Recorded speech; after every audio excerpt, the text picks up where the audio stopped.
மத்தேயு 17வது அதிகாரம் அதேதான் 14. அவர்கள் மக்கள் கூட்டத்தினரிடம் வந்தபோது ஒருவர் இயேசுவை அணுகி இயேசுவின் முன் முழங்கால் படியிட்டு, ஐயா, என் மகனுக்கு இரங்கும். அவர் வலிப்பு நோயினால் பெரிதும் துன்புறுகிறார். அடிக்கடி தீயிலும் தண்ணீரிலும் விழுகிறான். உம் சீடர்களிடம் அவனை கொண்டு வந்தேன். அவனை குணமாக்க அவர்களால் முடியவில்லை என்றார். இயேசு மறுரூப மலைக்குள் ஏறி போன நற்செய்தி வாசகமே உங்களுக்கு காலையில் கேட்டிருப்பீங்க. இயேசு தாபோர் மலையிலே மறுரூபமானார். அங்கே மோசையும் எலியாவையும் பேதுருவும் யோவானும் யாக்கோபும் கண்டார்கள். இந்த எலியாவும் மோசையும் ஆண்டவருடைய பாடுகளை குறித்து இயேசுவோடு பேசிக் கொண்டிருந்தார்கள். அது தேவ மகிமையாய் நிறைந்திருந்தது.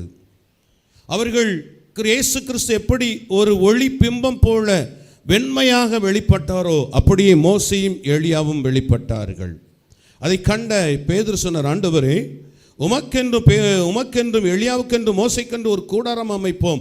இங்கே நம்ம இருப்பது நலமாயிருக்கும் என்பது போல அவர்கள் இயேசுவுக்கு இணையாக அவர்கள் இருவரையும் சேர்த்து ஒரு ஆலயம் கட்டி விடுவோம், இங்கே ஆராதனை நடத்தி விடுவோம், இங்கே தங்கி விடுவோம் என்பது போல சொன்னார்கள். அந்த நேரத்தில் வானத்திலிருந்து ஒரு குரல் பிதா பேசினார், இவரே என் அன்பார்ந்த மகன், இவரிலே நான் பூரிப்படுகிறேன். இவருக்கே நீங்கள் என்ன செய்யுங்கள்? செவி சாயுங்கள். என்ன சொல்லுகிறார்? இவரை தவிர வேறு யாருக்கும் நீங்க என்ன செய்யக்கூடாது? செவி சாய்க்க கூடாது என்று அன்றைக்கு தந்தை கடவுள் சொன்னார். இந்த தாபர் மலை மறுரூபம் முடிந்த பிறகு மலையை விட்டு கீழே இறங்கி வருகிறார்கள். அங்கே மண்டபம் போன்ற ஒன்று இருக்கிறது மலைக்கு கீழாக. அங்கே ஒரு கலபரம் போல ஒரு கலைபரமாகிவிட்டு அந்த இடம் முழுவதும் ஒரு சத்தத்தினால் நிறைந்திருக்கிறது. அப்பொழுதுதான் இயேசு கிறிஸ்து இறங்கி வந்தபோது மக்கள் கூட்டம் இயேசுவை அணுகி வந்தது. அப்பொழுது ஒருவர் இயேசுவிடத்தில் இருந்து சொன்னார், ஐயா, என் மகனுக்கு இரங்கும். அவன் வலிப்பு நோயால் பெரிதும் துன்புறுகிறான். அடிக்கடி தீயிலும் தண்ணீரிலும் விழுகிறான். உம் சீடர்களிடம் அவனை கொண்டு வந்தேன். அவனை குணமாக்க அவர்களால் முடியவில்லை என்றார். நன்றாய் பாருங்கள், அந்த மனிதன் இயேசுவை நம்பி வரவில்லை. இயேசுவின் சீடர்களும் இயேசுவை போல் இருப்பார்கள் என்ற நம்பிக்கையோடு வந்தார். ஆனால் அவர்களால் அந்த பேயை என்ன செய்ய முடியவில்லை? ஓட்ட முடியவில்லை. நன்றாய் கவனிங்கள், இயேசு கிறிஸ்துவின் பிள்ளைகள் ஒவ்வொருவருமே இயேசுவை போல் வாழ்வதற்கு அழைக்கப்பட்டு இருக்கிறோம். அல்லேலூயா, அல்லேலூயா. இயேசு எப்படி இருந்தாரோ அப்படியே அன்றைக்கு சீடர்கள் இருந்தார்கள்.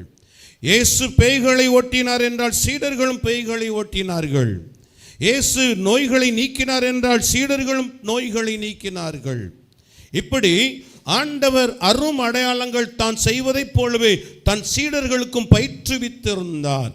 அதனால்தான் அன்றைய நாட்களிலே மக்கள் எல்லோரும் இயேசுவை இல்லை என்றால் பரவாயில்லை, இயேசுவின் சீடரிடத்தில் சென்றால் கூட தங்கள் உடல் நோய்கள் நீங்கும் என்று சீடர்களையும் தேடி வந்தார்கள். அப்படிதான் இந்த வலிப்பு நோயினால் பாதிக்கப்பட்ட தன் மகனை அந்த தந்தை கூட்டிக் கொண்டு வந்தார். இயேசு இல்லை, ஆயினும் பரவாயில்லை, இயேசுவின் சீடர்கள் இருக்கிறார்கள், 3 பேரை தவிர மற்ற 9 பேர் அங்கே இருக்கிறார்களே, ஆகவே அவர்களால் சுகமாக்க முடியும் என்று சொல்லி, ஐயா, என் பிள்ளை வலிப்பு நோயினால் பாதிக்கப்படுகிறது, இயேசு கிறிஸ்துவின் சீடர்களே, என் பிள்ளையுடைய அந்த நோயிலிருந்து, அந்த பேயின் பிடியிலிருந்து என் பிள்ளையை விடுவித்து தாரும் என்று சொல்லி அன்போடு அவர் கேட்டுக்கொண்டார். ஆனால் அவர்கள் முயற்சித்தார்கள், அவர்களால் முடியாமல் போய்விட்டது. இப்போ இயேசு இறங்கி வருகிற ஒரே கலவரம். அங்கே அந்த பையன் வலிப்பினால் மிகுந்த பாதிக்கப்பட்டவனாய் இருக்கிறான், கொடூர தாக்குதல்களினால் தாக்கப்பட்டவனாய் இருக்கிறான். இயேசு வந்து இறங்கும் போது என்ன சப்தம், என்னச்சு கேட்கிறாரு. அப்பொழுது சொல்லுகிறாங்க, இப்படி உங்களுடைய சீடரிடத்தில் நான் கொண்டு வந்தேன், ஆனால் அவர்களால் முடியவில்லை. இதே வசனம் மார்க் 9ஆம் அதிகாரம் 18 சொல்லுகிறது, உம்முடைய சீடர்களிடம் இந்த பேயை ஓட்டிவிடும்படி நான் வேண்டினேன், ஆனால் அவர்களால் இயலவில்லை என்று கொடுக்கப்பட்டு இருக்கிறது. அதை மார்க் எப்படி எழுதுகிறார் வாசியுங்கள். மார்க் 9ஆம் அதிகாரம் இந்த பக்கத்தை வைத்துக்கொண்டே 18ஆம் வசனத்தை வாசிக்கலாம். அது அவனை பிடித்து அந்த இடத்திலேயே அவனை கீழே தள்ளுகிறது. அவன் வாயில் நுரை தள்ளி பற்களை கடிக்கின்றான். உடலும் விரைத்து போகிறது. அதை ஓட்டி விடும்படி நான் உம் சீடர்களிடம் கேட்டேன், அவர்களால் இயலவில்லை.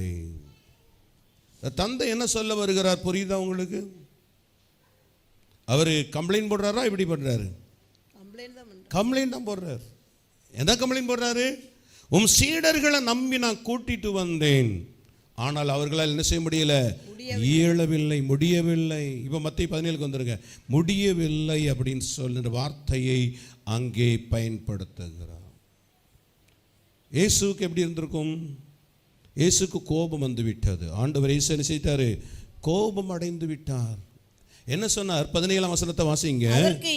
அதற்கு இயேசு நம்பிக்கையற்ற சீரழிந்த தலைமுறையினரே, எவ்வளவு காலம் நான் உங்களோடு இருக்க முயலும், எவ்வளவு காலம் நான் உங்களை பொறுத்துக்கொள்ள இயலும், அவனை என்னிடம் கொண்டு வாருங்கள் என்றார். சீடர்களை பார்த்து என்ன சொன்னாரு? அட சீரழிந்த தலைமுறையே, உங்கூட நான் எவ்வளவு நாளியா இருப்பேன்? உன்னை நான் எதற்காக அழைத்தேன்? என் சீடனாக சும்மா வாய்ப்பாக்குறதுக்கு அழைச்சேன். இயேசு என்ற நாமத்தை நீ சுமந்து கொண்டு இருக்கிறியே, சும்மா உட்கார்றதுக்காக உன்னை அழைத்தேன். உன்னை அழைத்ததின் நோக்கம் என்ன? எவ்வளவு நாள் உன் கூட இருக்க போறேன்? சில நாட்கள் தான் இருப்பேன். அதுக்கு முன்பாக உனக்கு எல்லாவற்றையும் நான் கற்றுக் கொடுத்திருக்கிறேனே, எவ்வளவு நாள் உன்னை பொறுத்து கொண்டு இருப்பேன் என்று ஆண்டவர் சீடர்களை கடிந்து கொள்ளுகிறார். இது சீடர்களுக்கு மட்டுமல்ல, கிறிஸ்துவாய் ஞானஸ்நானம் பெற்ற ஒவ்வொருவருக்கும் இயேசு கொடுக்கும் வார்த்தை இது. அல்லேலூயா. நாம் நோயோடு இருப்பது இல்லை, நாமும் நோய் நீங்கி மற்றவர்களையும் குணமாக்கும்படி ஆண்டவர் நமக்கு அதிகாரமும் வல்லமையும் கொடுத்திருக்கிறார். அல்லேலூயா.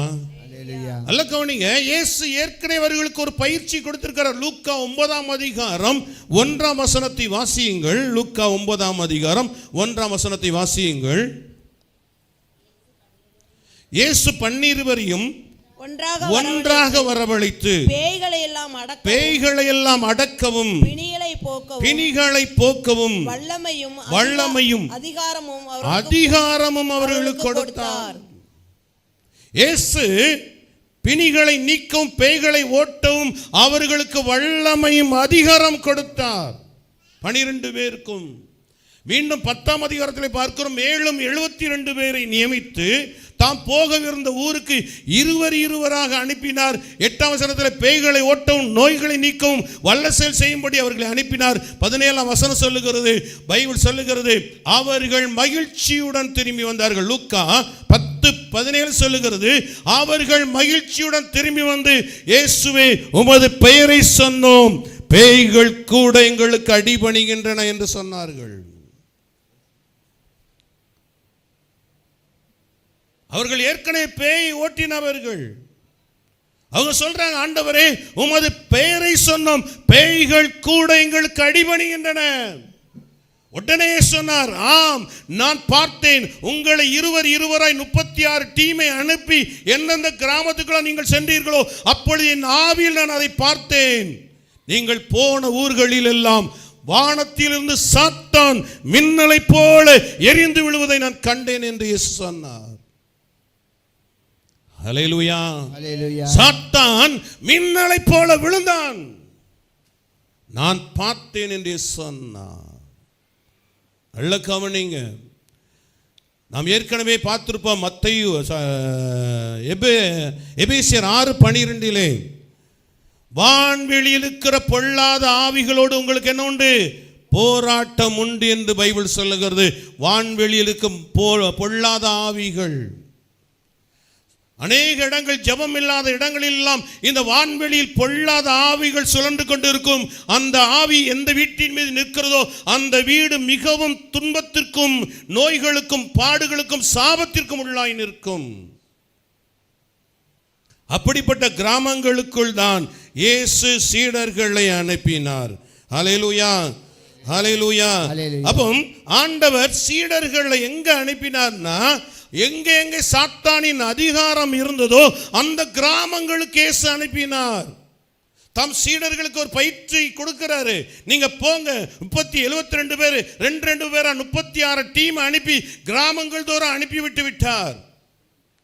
அவர்கள் போன ஒவ்வொரு இடத்தையும் தம் ஆவியில் உணர்ந்தார். அவர்கள் எந்த இடத்திலெல்லாம் ஜெபித்தார்களோ அங்கே வான்வெளியில் சாத்தான் மின்னலை போல எரிந்து விழுவதை இயேசு கண்டு சொல்லுகிறார். நீங்கள் போன இடத்தை நான் கண்டேன், சாத்தான் மின்னலை போல விழக்கண்டேன். மீண்டும் சொல்லுகிறார், பாம்புகளையும் தேள்களையும் மிதிக்கவும் பகைவனுடைய வல்லமை வெல்லவும் நான் உங்களுக்கு அதிகாரம் கொடுக்கிறேன், எதுவும் உங்களுக்கு தீங்கி விளைவிக்க முடியாது என்று மீண்டும் தம்முடைய அதிகாரத்தையும் வல்லமையும் ஆண்டவர் உறுதிப்படுத்தி இருந்தார் அவர்களுக்கு.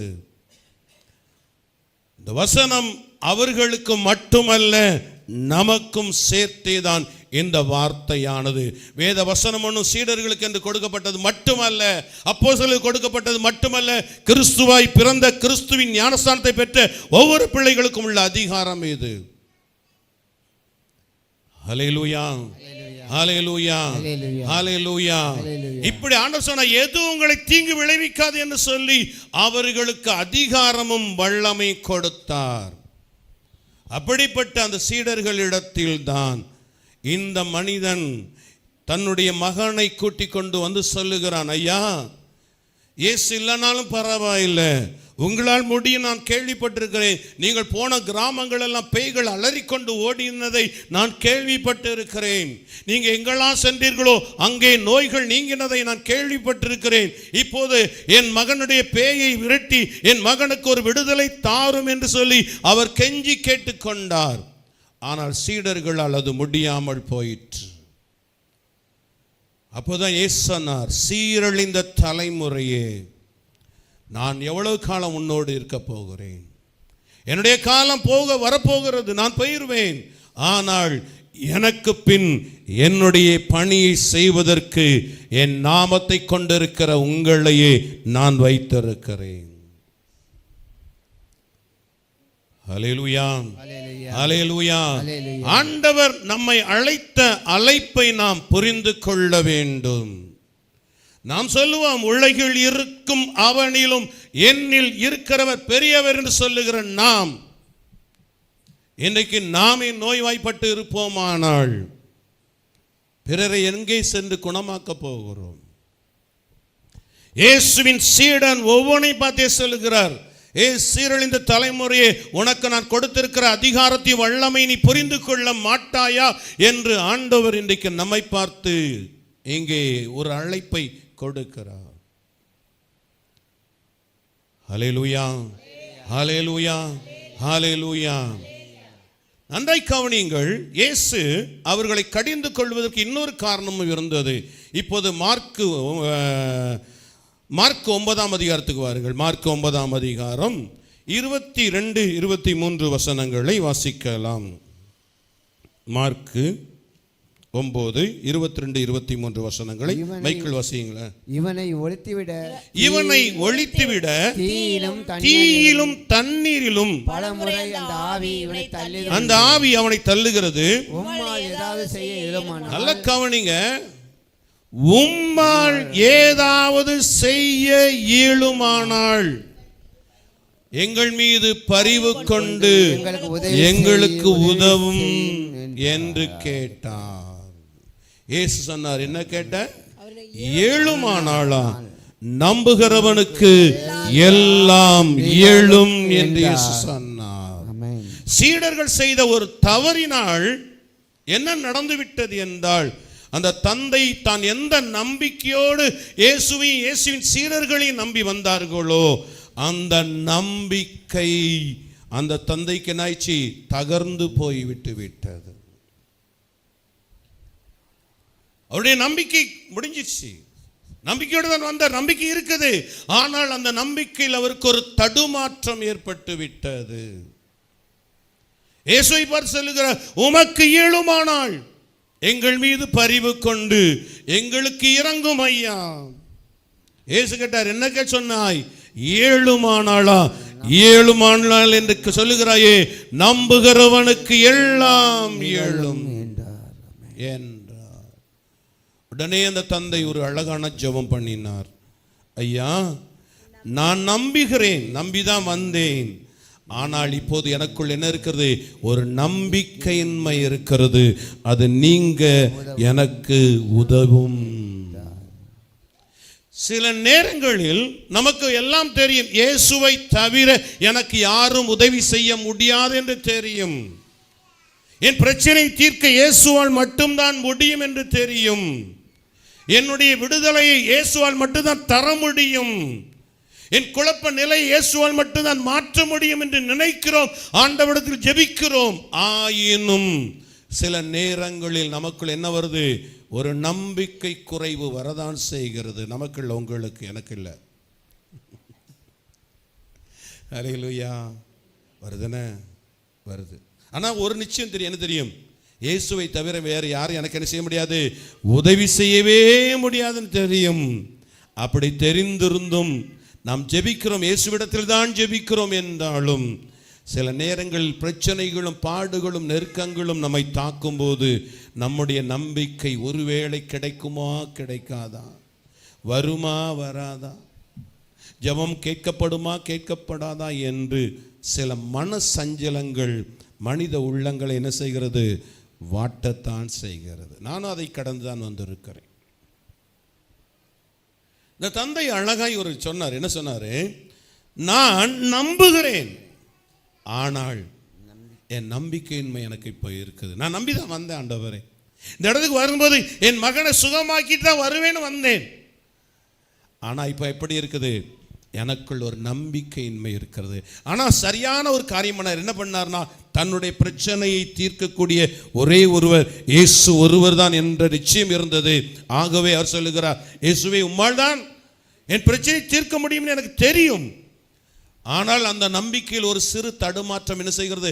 எனக்குள் ஏற்பட்டு இருக்கிறது. எனக்கு நீர் உதவும். அல்லேலூயா, அல்லேலூயா, அல்லேலூயா, அல்லேலூயா. நம்பிக்கை தளர்ச்சி அடையும் போது, நம்பிக்கை குழப்பம் அடையும் போது நீங்கள் அமர வேண்டிய ஒரே ஒரு இடம் இயேசு கிறிஸ்துவின் பாதம் மட்டும்தான். அதனால தான் தந்தை கடவுள் சொன்னார், இவர் ஒருவரே என் அன்பார்ந்த மகன், இவருக்கு நீங்கள் என்ன செய்யுங்க? செவி சாயுங்கள். நன்றாய் கவனிங்கள். எசையா 53:4 சொல்லுகிறது, மெய்யாகவே அவர் நம் பிணிகளை ஏற்றுக்கொண்டார், நமது துக்கங்களை சுமந்து கொண்டார். 5ஆம் வசனம் சொல்லுகிறது, நமக்கு நிறைவான வாழ்வை அளிக்க அவர் தண்டிக்கப்பட்டு இருக்கிறார், அவர் தம் காயங்களாலே நாம் குணமடைகிறோம். எசையா தெளிவாக எழுதுகிறார். அதே எசையா 53:10 சொல்லுகிறது, அவர் நம் நிமித்தம் தந்தை கடவுள் அவரை நோயால் வதைக்கவும் நொறுக்கவும் சித்தம் கொண்டார் என்று பைபிள் சொல்லுகிறது. மத்தேயு 8:17 சொல்லுகிறது, அவர் நம் நோய்களை சுமந்து கொண்டார், அவர் தம் காயங்களால் நாம் குணமடைகிறோம் என்று சொல்லுகிறது.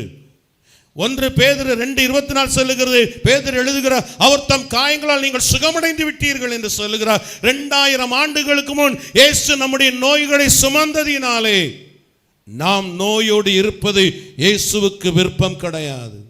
மார்க் 1:40-41 ஒரு நாள் தொழுநோயாளர் வந்து கேட்கிறார் இயேசுவிடத்திலே, உமக்கு விருப்பமானால் என்னை குணமாக்கும்.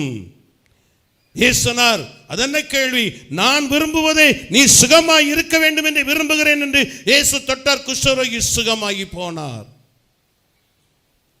இந்த வசனங்கள் எல்லாம் இயேசு நாம் நலமாய் இருப்பதையே விரும்புகிறார், நாம் சுகமாய் இருப்பதை விரும்புகிறார். அதனால்தான் 3 யோவான் 2ஆம் வசனம் சொல்லுகிறது, பிரியமானவனே, உன் ஆத்துமா வாழ்வது போல் நீ எல்லாவற்றிலும் சுகமாய் இருக்க வேண்டும் என்று விரும்புகிறேன் என்று சொல்லி யோவான் அங்கே எழுதுகிறார். ஆவியானவரால் தூண்டப்பட்டு அப்போ 2000 ஆண்டுகளுக்கு முன் இயேசு நம் நோய்களை சுமந்து விட்டார், நம்முடைய பாவங்களை நீக்கி விட்டார், நம் சாபங்களை சுமந்து விட்டார். இயேசு நம்முடைய எல்லா ஏழ்மைகளை சுமந்து விட்டார்.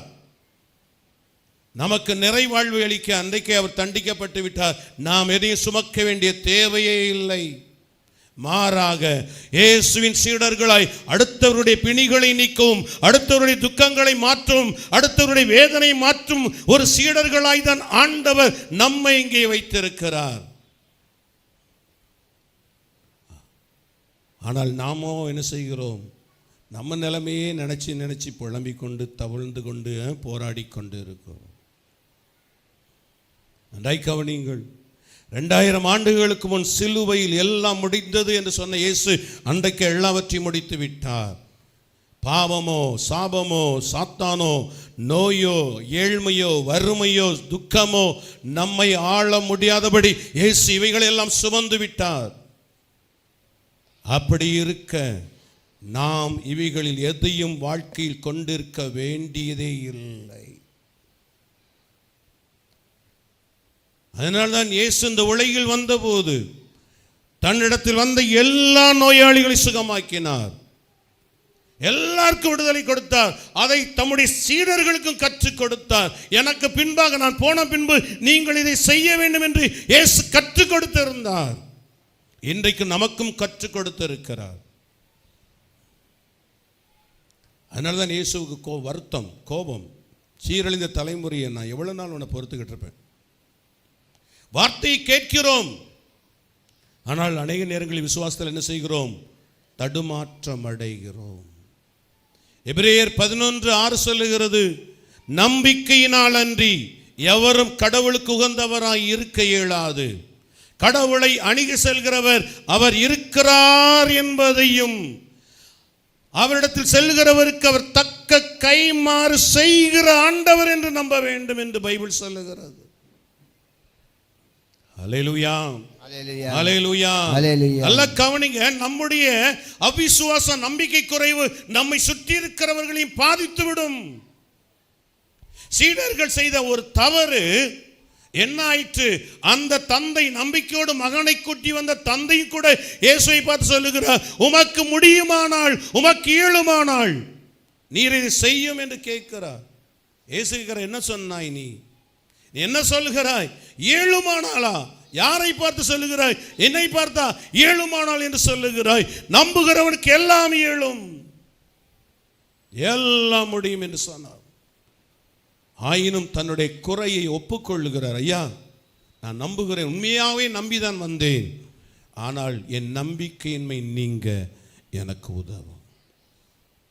சரியான ஒரு ஜெபத்தை பண்ணினார். ஏனெனில் எபிரேயர் 12:2 சொல்லுகிறது, நம்பிக்கை துவங்கி வழி நடத்துகிறவரும் அதை நிறைவு செய்கிறவருமாகிய ஆண்டவர் இயேசுவின் மீது கண்களை பதிய வையுங்கள் என்று பவுலடியார் சுட்டி காண்பிக்கிறார். என் நம்பிக்கை தளர்ந்து போகும்போது நான் இயேசுவிடத்தில் தான் நிற்க முடியும். என் நம்பிக்கை தடுமாறும் போது அதே இயேசுவின் மீதுள்ள நம்பிக்கை தான் தடுமாறுகிறது, அதே இயேசுவின் மீது உள்ள நம்பிக்கை தான் தடுமாற்றம் கொண்டு இருக்கிறது.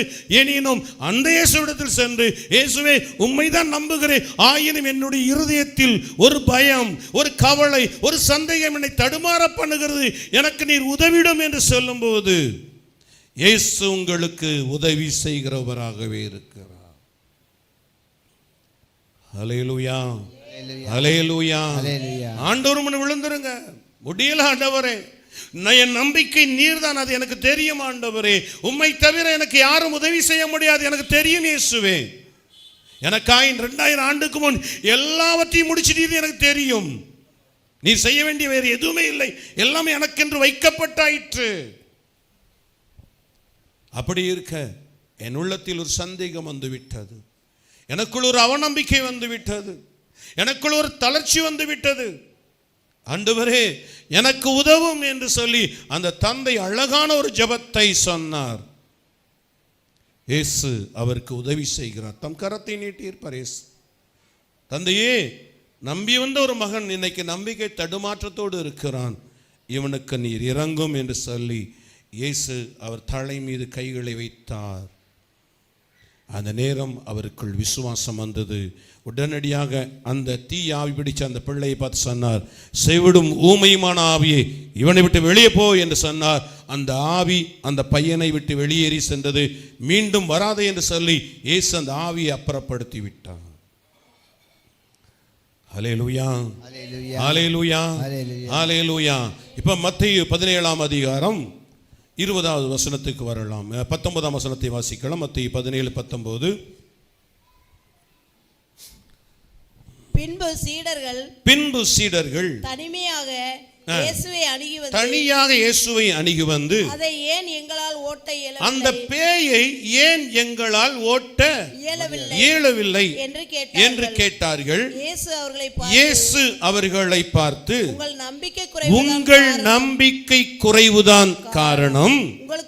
உங்களுக்கு கடுகளவு நம்பிக்கை இருக்குமானால் நீங்கள் இந்த மலையை பார்த்து இங்கிருந்து பெயர்ந்து அங்கே போ என கூறினால் அது பெயர்ந்து போகும். உங்களால் முடியாதது ஒன்றும் இராது என நான் உங்களுக்கு சொல்லுகிறேன். பக்கத்தில் கையை பிடிங்க பாப்போம். பக்கத்தில் உள்ள கை கொடுங்க. உங்களால் முடியாதது ஒன்றும் இராது. இயேசு சொல்லுகிறார், உங்களால் முடியாதது ஒன்றும் இராது. மனுஷன் சொல்லல, இயேசு சொல்லுங்க. மனுஷன் சொல்லல, இயேசு சொல்லுகிறார். ஹல்லேலூயா. இயேசு சொன்னதுதான். ஹல்லேலூயா, ஹல்லேலூயா. இந்த செய்தியை கடந்த வாரத்துக்கு முந்தின வாரம் அலங்கார தட்டில் அங்கே சகோதரி பாத்திமா என்ற ஒரு சகோதரி பிரேயர் நடத்தி கொண்டார்கள். கூடாரம், இதை போல ஒரு கூடாரம் வைத்து பங்கு தந்தையுடைய அனுமதியோடு. அவர்கள் அன்றைக்கி சென்னை போகிறாருந்தால, பிரதர் கொஞ்சம் நீங்கள் வந்து பார்த்துக்கோங்க, நான் போகிறேன் அப்படி சொன்னாங்க. இந்த செய்தி தான் கொடுத்தேன். மக்கள் ஆர்வமாய் கேட்டுக்கொண்டதாங்க. இறங்கி வந்து என் மேடையை விட்டு இறங்கி வந்தபோது ஒரு குடும்பம் வந்து நின்றது. அவர்கள் அந்த கூட்டத்துக்கு வர வேண்டிய கட்டாயம் இல்லை, ஏன்னா அவங்க அந்த கூட்டத்தை விரும்பாதவர்கள். ஆனால் அவருடைய உறவினர் கட்டாயப்படுத்தி அவரை அந்த கூட்டத்துக்கு கூட்டி வந்திருந்தார்கள். குடும்பமும் மொத்த குடும்பமும் வந்திருந்தது. அப்போ சொன்னாங்க, பிரதர் இவருக்கு வரவே மாட்டேன்னு சொன்னாங்க, நாங்கள் கட்டாயப்படுத்தி கூட்டி வந்திருக்கிறோம் அப்படின்னாங்க. அப்படியாம்மா, சந்தோஷம். எதுக்காக நான் உங்களை ஜெபிக்கணும்? அந்த கூட அந்த ஒரு சகோதரி சொன்னார்கள், அவருக்கு மார்பிலும் வயிற்றிலும் கேன்சர் கட்டி இருக்கிறது. அதை நாளைக்கு இன்னொரு ரிப்போர்ட் எடுக்கணும். டாக்டர் மீனா சுந்தரம் அவருடைய மனைவி மீனா ரஞ்சனி அவர்கள் தான் பார்க்கிறார்கள். ஏற்கனவே பார்த்து டெஸ்ட் எடுத்தாச்சு, கேன்சர் கட்டி இருக்கிறது. ஆகவே மீண்டும் நாளைக்கு ஒரு எம்ஆர்ஐ போட சொல்லியிருக்கிறாங்க. என்ன அளவு சைஸ்லாம் பார்க்கணும்னு சொல்லி எடுக்க சொல்லியிருக்கிறாங்க. ஆனால் எங்களால் மருத்துவம் பார்க்கும் அளவுக்கு பணம் எங்களிடத்தில் இல்லை, நாங்கள் ஏழை குடும்பம். நான் கேட்டேன், வசனம் கேட்டீங்களே, விசுவசிக்கிறீர்களா? இந்த நோயிலிருந்து நீங்கள் விடுபட முடியும் என்று விசுவசிக்கிறீர்களா என்று கேட்டேன். எஸ், நான் விசுவசிக்கிறேன். நான் வரும்போது இங்கே ஏதோ வேண்டாம் என்று தான் நினைத்து வந்தேன். ஆனால் வந்தபோது எனக்குள் ஒரு நம்பிக்கை எழும்பினது. ஆமென்.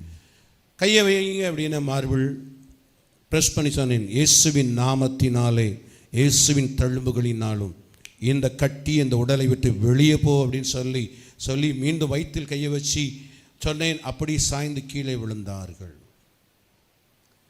மீண்டும் கொஞ்ச நேரம் விட்டுட்டு எழும்புங்க அப்படின்னு சொன்னேன். வலிக்கிற இடத்துல கை வைத்து பாருங்கள் என்று சொன்னேன். இப்போது வழியே இல்லை என்று சொன்னார்கள். நாளைக்கு நீங்கள் மருத்துவரிடம் போவீர்கள். மருத்துவர் சொல்வார், இந்த ரிப்போர்ட்டில் உன் வயிற்றிலோ மார்பிலோ கட்டி இல்லை என்று சொல்வார் என்று சொல்லி நான் அவர்களுக்கு சொன்னேன். ஆமென். அடுத்த நாள் அவர்கள் மீனா ரஞ்சனி, அந்த மீனா சுந்தர டாக்டர் உங்களுக்கு தெரியும் எல்லாருக்கும், இங்கே தான் ஆஸ்பத்திரி வச்சிருக்கிறாரு.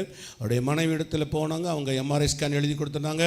எம்ஆர்ஐ ஸ்கேன் அதே ஆர்டி ஸ்கேனில் எடுத்துகிட்டு போகிறாங்க. எடுத்துகிட்டு போய் அந்த டாக்டர்கிட்ட கொடுத்தா டாக்டர் அந்த ரிப்போர்ட்டு இந்த ரிப்போர்ட்டையும் வச்சு மாறி மாறி பார்க்குறாங்க. நீங்கள் தான் முதல் ரிப்போர்ட்டுக்கு போனீங்களா, ரெண்டாவது ரிப்போர்ட்டுக்கு நீங்கள் தான் போனீங்க. என்ன டாக்டர், முதல் ரிப்போர்ட்டு நான் தான், ரெண்டாவது நான் தான். திரும்பி ஆர்டி ஸ்கேன் ஃபோன் பண்ணி கேட்குறாங்க, ரிப்போர்ட்டு இவர் எடுத்தவர் தான் திரும்பி வந்திருக்கிறா. ஆமாம், அவங்க தான் எடுத்தாங்க, இன்றைக்கி வேறு யாரும் இல்லையே. இவர்கள் அப்படி குழம்புகிற மணி ஆகிட்டே இருக்குது. 1.5 மணி நேரம் ஆகிட்டு இந்த 2 ரிப்போர்ட்டையும் வச்சு அவர்கள் குழம்பிட்டே இருக்கிறாங்க. இவங்க அது பேர் கேட்குறாங்க, டாக்டர் என்ன ஆச்சு சொல்லுங்கள். இல்லைம்மா, எனக்கு நான் ஏதோ தப்பு பண்ணிட்டானோ தெரியுது அப்படின்னு. என்ன தப்பு? ஒன்றும் தப்பு பண்ணல, சொல்லுங்கள், என்ன ஆச்சுன்னு சொல்லுங்கள். உங்களுக்கு தெரியுமா சொல்லுங்கள் அப்படின்னா அவங்க சொல்கிறாங்க, நீங்கள் எடுத்த போன வாரம் எடுத்த ரிப்போர்ட்டில் கட்டி இருக்குது, கேன்சர் கட்டி. ஆனால் இந்த வாரம் இன்றைக்கு எடுத்த ரிப்போர்ட்டில் கட்டியை காணும். கட்டியை காணும். எங்கேயாவது போனீங்களா, ஏதாவது செஞ்சீங்களான்னு கேட்கும்போது அவர் சொன்னார்களாம், இப்படி ஒரு சகோதரர் ஜெபிக்கும்படி வந்தாங்க. அவர்கள் ஜெபித்து விட்டு சொன்னார்கள், நாளை போங்க டாக்டர் உங்கள் உடலில் கட்டி இல்லை என்று சொல்வார்கள் என்றே சொல்லி அனுப்பினார்கள். அந்த குடும்பம் இன்னைக்கு ஒரு பெரிய சாட்சியாக நிற்கிறது. அது பிறகு இன்னொரு சகோதரி ஒல்லியாக குச்சியாக இருந்தார்கள். அவர்களுக்கு என்னென்னு கேட்டால் அவர் கணவர் கொட்டி வந்திருந்தார். அவர் சொல்கிறாங்க, அவரால் தொண்டையில் ஒரு அடைப்பு மாதிரி இருக்கிறது, அவர்களால் சரியாக உண்ண முடியாது, உணவு எதுவுமே கொடுக்க முடியாது, நீர் ஆகாரமை ஸ்பூன் வச்சு தான் கொடுக்க முடியும். ஏனெனில் அவங்களால் முழிய முடியாது, முழுங்குறதுக்குள் பெரும் பாடாகிவிடும். அவருடைய உடல் ரத்தமே 5 தான் இருக்குது. இப்படி போனால் நல்ல ரத்தம் ஏற்ற வேண்டும் என்று நாளைக்கு சொல்லியிருக்கிறாங்க பிரதர். அந்த சகோதரர் சொன்னார், ஆனால் இன்றைக்கு கேட்ட வார்த்தையின் நிமித்தம் என் உள்ளத்தில் என் மனைவி குணமடைவாள் என்று நான் நம்புகிறேன் என்று சொன்னார். நான் கரைகள் எடுத்து தொண்டையில் வைத்தேன். அந்த பிள்ளை என் கை அது இருக்கிறது ஒல்லி, ஆனால் என் கையை பிடிச்சி வெளியே தள்ளுது, கை வைக்காத அப்படிங்குது. நான் அறுக்கி கழுத்தில் பிடிச்சிக்கிட்டு சொன்னேன், பொல்லாத ஆவியே இந்த தொண்டையை விட்டு வெளியேறி போன்னு சொன்னபோது அந்த சகோதரி கீழே விழுந்தார்கள். ஒரு செம்பளை தண்ணி எடுத்து ஜெபம் பண்ணி இது இயேசுவின் ரத்தம்னு குடிக்க கொடுங்கன்னு சொன்ன பிறகு வயிற்றுக்குள்ள என்னமோ பண்ணுதுன்னு சொன்னார்கள், வாமிட் எடுத்தார்கள். அதோடு அவர்கள் விடுதலை அடைந்தார்கள். அவர்கள் அது பிறகு ஃபோன் பண்ணி சொல்கிறாங்க, பிரதர் நன்றாய் சாப்பிடுகிறோம், ஒரு பிரச்சனையும் இல்லை என்று அந்த சகோதரி பாத்திமா அவர்கள் ஃபோன் பண்ணி சொன்னார்கள். நன்றாய் சாப்பிட்றாங்க, ஒரு நேரில் அந்த அதிலும் குறிப்பாக அந்த சகோதரர் சொன்னார், நான் எப்போவுமே இந்த கூட்டத்தில் உட்கார மாட்டேன், விட்டுட்டு போயிடுவேன் மனைவியை. அந்த 2வது சாப்பிட முடியாத சகோதரி. ஆனால் அன்றைக்கு என்னை கட்டி போட்டது போல் இருந்தது அந்த வசனம். எனக்குள் ஒரு விசுவாசம் பெருக்கெடுத்து ஓடினதை நான் கண்டேன். என் மனைவி விடுதலை அடைவாள் என்ற உறுதி எனக்கு இருந்தது. ஹல்லேலூயா, ஹல்லேலூயா, ஹல்லேலூயா. அப்போ பாருங்க, நம்மை ஆண்டவர் அழைத்த நோக்கம் நம்மை பிறரை விடுதலை செய்வதற்காகவே. இயேசு தெளிவாய் ஒரு காரியம் சொல்லுகிறார், உங்கள் நம்பிக்கை குறைவே காரணம். உங்களுக்கு கடுகளவு நம்பிக்கை இருக்குமானால் நீங்கள் இந்த மழையை பார்த்து பெயர்ந்து இங்கிருந்து போய் அங்கே கடலில் விழு என்று சொன்னால் அது விழும், உங்களால் முடியாதது ஒன்றும் இராது என்று மத்தேயு 17:20 இயேசு சொல்வதை நாம் பார்க்கிறோம். மழை என்றால் மழை என்று நினைத்து விடாதீர்கள். உங்களுடைய பிரச்சனைகள் மழை போல பெரிதாயிருக்கலாம். மருத்துவர்கள் சொல்லலாம் இது சுகமாக்க முடியாது என்று சொல்லி, ஆனால் ஆண்டவருக்கு அது கடினமானது இல்லை. நாங்கள் சகோதரன் நான் ஒரு நாள் ஒரு 7-8 ஆண்டுகளுக்கு முன்பாக அமெரிக்கன் ஆஸ்பத்திரியிலே ஒரு கூட்டம் நடத்தி, செவ்வாய்க்கிழமை ரெகுலராக நடத்துவோம். கூட்டம் நடத்தி முடிச்சேன்னு அங்கேருந்து ஒரு சகோதரி சொன்னார்கள், எங்கள் அப்பா அடையர் கேன்சரில் இருந்தாங்க ஹாஸ்பிட்டலில், ஆனால் நோய் முடியாதுன்னு சொல்லி டாக்டர்கள் கைவிட்டு விட்டார்கள். இப்போ ஆஸ்பத்திரியில் கடைசி நேரத்தில் அவரை நாங்கள் மருத்துவம் பார்த்தோம் என்று சொல்வதற்காக ஆஸ்பத்திரிக்கு வைத்திருக்கிறோம்.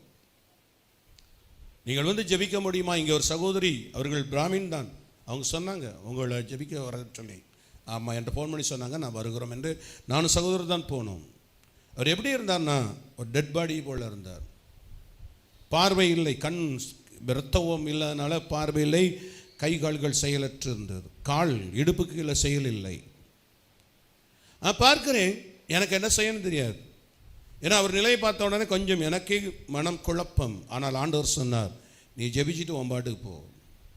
நாங்கள் எதுவுமே செய்யலை. நான் போய் கையை வச்சேன், இயேசு கிறிஸ்துவின் நாமத்தையும் தூயாவுடைய வல்லமை இந்த உடலுக்குள் அனுப்புகிறேன்னு சொன்னேன்.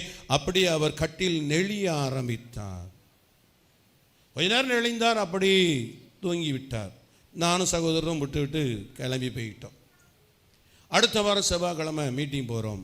அண்ணன் தான் வந்து சொல்கிறாப்புல, அண்ணே பின்னால் ஒருத்தர் உட்கார்ந்துருக்காரு பாருங்க அப்படின்னார். யாருண்ணே அப்படி அப்படின்னா, ஏன்னா போன வாரம் ஜெபம் பண்ணோம்ல, அவர் தான் வந்து உட்கார்ந்துருக்கிறாருங்க அப்படின்னார். ஏன்னா ஆமாம் அப்படின்னு சொல்லிட்டு முடிச்சுட்டு போனால் அவர் சேர்லேயே உட்கார்ந்துருக்கிறார். என்னண்ணே எப்படி இருக்கீங்க? நீங்கள் தானே ஜெபம் பண்ணீங்க, நோய் கேன்சர்னு குணமாயிட்டேன், ஆனால் என் கால்கள் நடக்க மறுக்கிறது, நடக்க முடியாது. நான் ஒரு மனைவியும் மருமகனும் இருந்தார்கள். தூக்கி கைப்பிடிச்சு தூக்குங்க அப்படின்னு தூக்குனாங்க. கையை விடுங்க பார்ப்போம் அப்படின்னு. ஐயோ விட்டா விழுந்துருவார் அப்படின்றாங்க. அதே நீங்கள் விடுங்க பார்ப்போம்னு. இல்லை விட மாட்டோம். சரி விடுங்க, நானே பிடிச்சிக்கிறேன் அப்படின்னு சொல்லிட்டு கையை பிடிச்சிட்டு நீங்கள் 2 பேரும் விடுங்க அப்படின்னு விட்டுட்டு காலில் முட்டில் 2 தட்டு தட்டினேன். இயேசுவின் நாமத்தில் நட அப்படின்னு விறுவிறுவிறு நடந்து காணாமலே போயிட்டார். நாங்கள் நிற்கிறோம் ஆளக்கானும். அவங்க 2 மனைவியும் மருமகனும் ஐயோ ஐயோன்னு நிற்கிறாங்க. எங்கே போய் விழுந்துடக்கூடாது அப்படின்னு நான் அமைதியாக இருங்கன்னு மற்றவர்கள் ஜெபித்து விட்டுருக்கோம். அவர் என்ன பண்ணார், எந்த வார்டில் இருந்தாரோ அங்கே இருந்த வார்டு நர்ஸு சிஸ்டர்ஸு எல்லாருக்குமே சுற்றி நான் சுகமானேன்னு எல்லா இடம் சுற்றி ஒரு 10-15 நிமிஷம் கழித்து வந்து நிற்கிறார். ஹல்லேலூயா.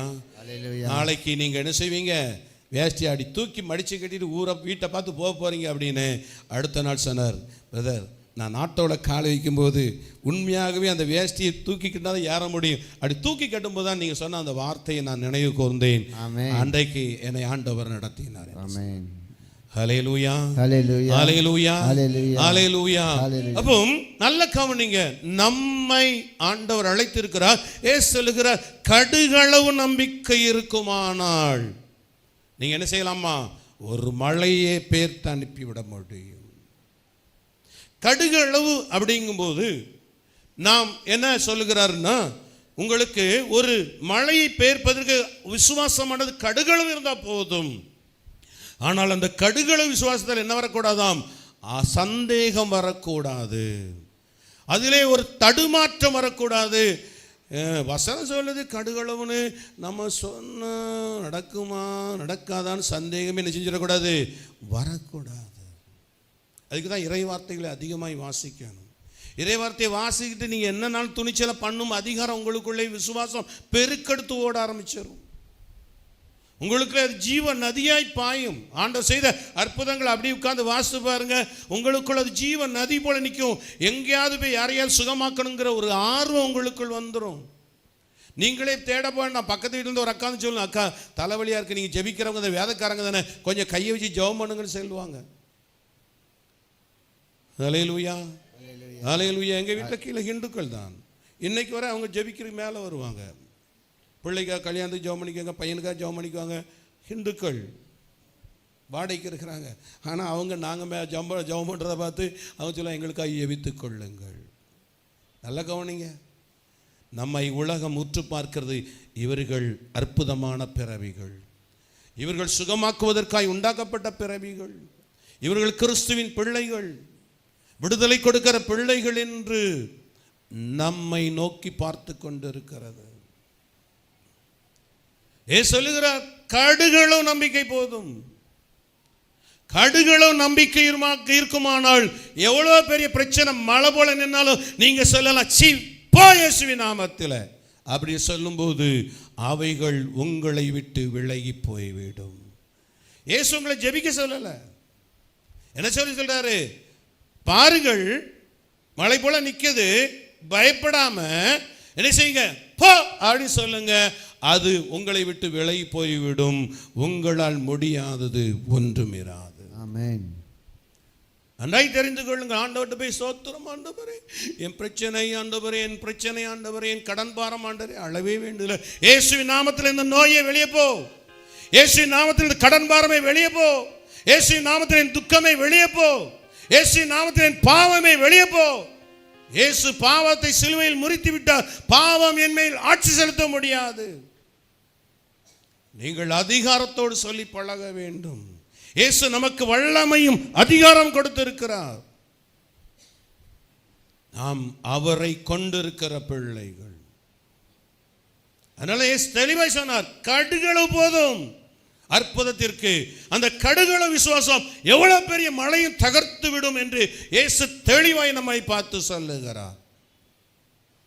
ஆயினும் இவ்வகை பெய்கள், அடுத்த 21 வசனம் சொல்லுகிறார், ஆயினும் இவ்வகை பெய்கள் இறைவேண்டலினாலும் நோன்பினாலுமே அன்றி வேறு எதனாலும் வெளியேறாது. எந்த வகை பெய்? எந்த வகை பேய்? எவ்வகை பேய்? அந்த 21ஆம் வசனம் பாருங்க இன்னொரு நேரம்.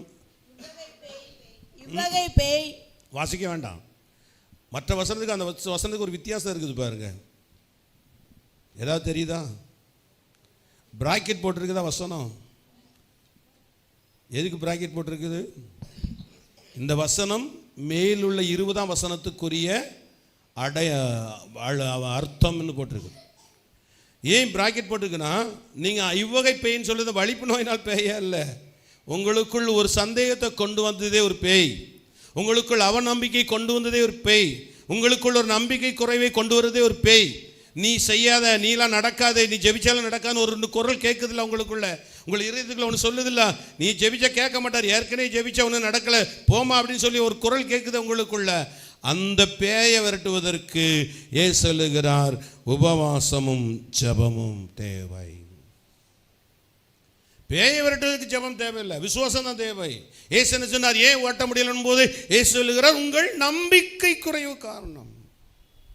அப்போ நம்பிக்கை குறைவு என்ற எண்ணத்தை கொண்டு வந்த பேயை ஓட்டணும் அப்படின்னா நீங்கள் என்ன செய்யணும்? நீங்கள் உபவாசித்து ஜெபிக்க வேண்டும். உபவாசி ஜெபிச்ச உடனே உங்களுக்கு நினைக்கலாம், நான் போனதுக்கு முந்தின வாரம் இந்த காரியம் நடந்தது, இந்த நோய்கள் நீங்கினது, ஆனால் அன்னைக்கு நான் உபவாசிக்கலை. ஆனால் அதுக்கு முன் அந்த வாரத்தில் நான் திங்கட்கிழமையும் புதன்கிழமையும் வெள்ளிக்கிழமையும் இருந்தேன் 3 நாளும். ஏன்னா இந்த 3 நாள் எனக்கு மீட்டிங் இருந்தது. ஆனால் ஞாயிற்றுக்கிழமை நான் இருக்கல. அன்றைக்கி நல்லாவே மட்டன்லாம் சாப்பிட்டு தான் போனேன் கொண்டதுக்கு. ஆனால் 3 நாள் ஜெபித்திருந்தேன் பார்த்தீங்களா, உபவாசித்து. அந்த உபவாசித்து ஜெபித்ததனுடைய அந்த ஸ்டோரேஜ் நமக்குள் இருக்கும். விசுவாசம் என்ற ஸ்டோரேஜ் என்ன செய்யும்? இருக்கும். தேவையான பொழுது அது என்ன செய்யுது? குடோன்லேருந்து வெளியே வருவது போல் அது வெளியே வந்து நமக்குள் அற்புதங்களை காண செய்யும். ஹல்லேலூயா. நீங்கள் உபவாசி ஜெபிச்ச உடனே ஏதோ நடக்கும் மாதிரி இருக்காது, ஒன்றும் தெரியாது, நடந்த மாதிரிலாம் தெரியாது. ஆனால் உங்கள் பிரச்சனைகள் உங்கள் முன்பாய் நிற்கும் போது ஆண்டவருடைய சப்தம் கேட்கும், அடித்து விரட்டி விடாது அப்படிம்பார். ஹல்லேலூயா.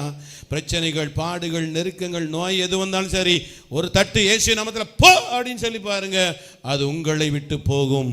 உங்களால் முடியாதது ஒன்றும் இராது. ஹல்லேலூயா, ஹல்லேலூயா. இன்றைக்கு இயேசு நமக்கு அழகான ஒரு பாடத்தை கற்றுக் கொடுத்திருக்கிறார். இயேசு சென்ற இடமெல்லாம் அற்புதம் செய்து கொண்டே சென்றார். இயேசுவிடத்தில் வந்த எல்லோருக்கும் அற்புதம் கொடுத்தார். சில நேரங்களில் நம்ம நினைக்கிறோம், ஆண்டவரே உமக்கு விருப்பமானால், அது குஷ்டரோகி சொன்னார், நீங்கள் அதை சொல்ல வேண்டிய தேவையில்லை. ஆண்டவரே உமக்கு விருப்பமானால் எனக்கு குணமாக்கும். அப்போ குணமாகல என்ன சொல்லுவோம்?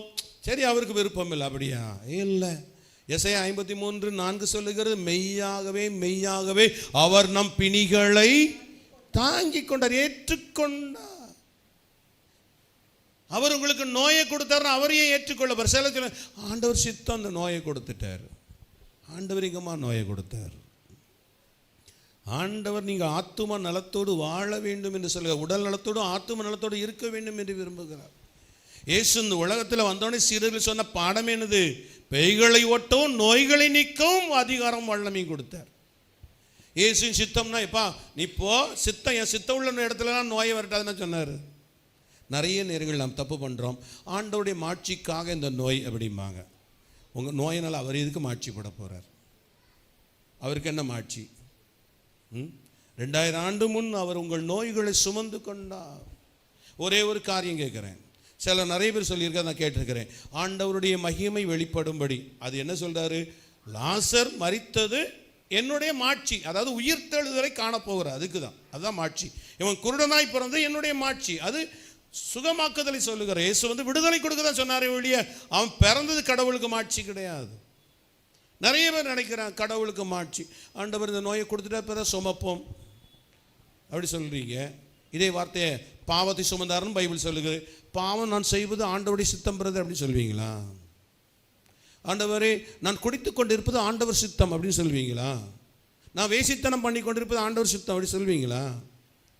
பாவங்களை சுமந்து விட்டார், ஆகவே நான் பாவம் செய்யக்கூடாதுன்னு உணர்வு எப்படி இருக்கிறதோ அப்படி என் நோய்களை அவர் சுமந்து கொண்டார், ஆகவே நோய் என் மேல் இருக்கக்கூடாது என்று நாம் விசுவசிக்க வேண்டும்.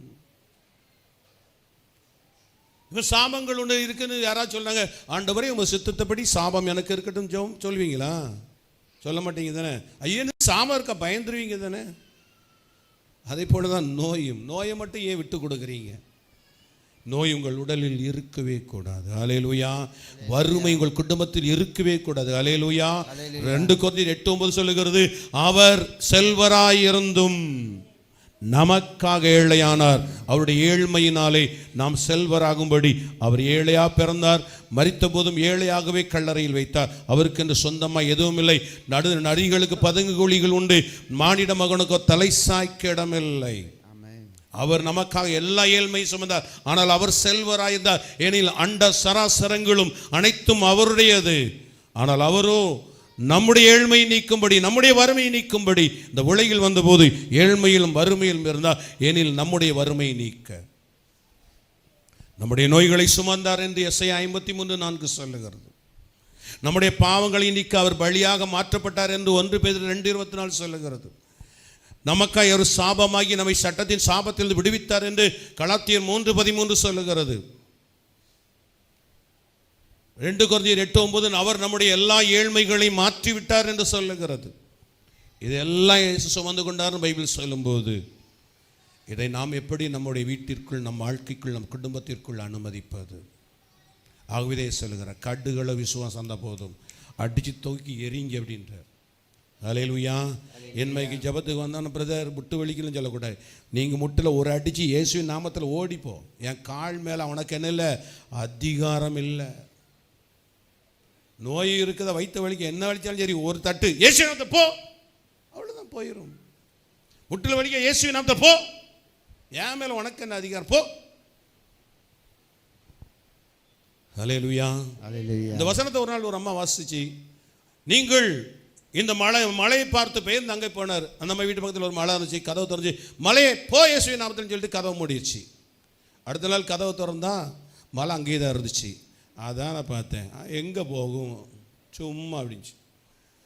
அப்படின்னா என்ன அர்த்தம்? அந்தம்மா விசுவாசத்தில் சொல்லவே இல்லை. இயேசு சொல்கிறது மழை போல் பிரச்சனைகள். அதனால் பிரதர் சொன்னார், ஒன்றும் நடக்கலைன்னா நீங்கள் விசுவாசிக்கவே இல்லை. இயேசு தெளிவாக சொல்கிற, கடுகளவு விசுவாசம், தளர்ச்சி இல்லாத விசுவாசம், அதில் சந்தேகம் இல்லாத விசுவாசம், கடுகளவு இருந்தால் போதும், மழையை பார்த்து பெயர்ந்து போக முடியும். அல்லேலூயா. ஆகவே இந்த நாளில் ஆண்டவர் நம்மோடு பேசியிருக்கிறார். இன்னேலும் சொல்லுங்க, நான் பலரை விடுதலை செய்கிறவனாயிருப்பேன், அநேகரை நோயின் கட்டுகளிலிருந்து விடுவிக்கிறவனாயிருப்பேன் என்ற ஏக்கமும் எண்ணமும் நம்மில் இருக்க வேண்டும். ஹல்லேலூயா, ஹல்லேலூயா, ஹல்லேலூயா.